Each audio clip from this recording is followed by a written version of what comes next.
BNP জাতীয় নির্বাহী কমিটির সদস্য এবং সাবেক সংসদ সদস্য এস এ খালেকের মৃত্যুতে গভীর শোক ও দুঃখ প্রকাশ করেছেন বিএনপির ভারপ্রাপ্ত চেয়ারম্যান তারেক রহমান।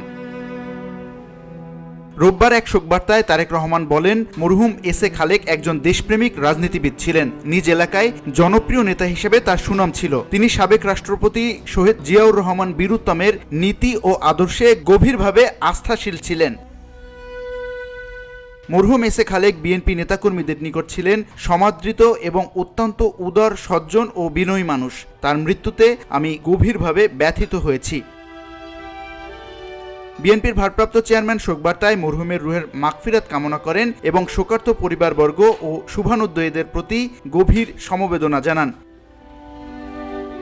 এদিকে এস এ খালেকের মৃত্যুতে গভীর শোক ও দুঃখ প্রকাশ করেছেন বিএনপি মহাসচিব মির্জা ফখরুল ইসলাম আলমগীর। উল্লেখ্য, অবিভক্ত ঢাকা মহানগর বিএনপির সাবেক সহসভাপতি এস এ খালেক আজ রোববার বিকেল 3:30টায় রাজধানীর ইউনাইটেড হাসপাতালে শেষ নিঃশ্বাস ত্যাগ করেন। VOD Bangla news desk.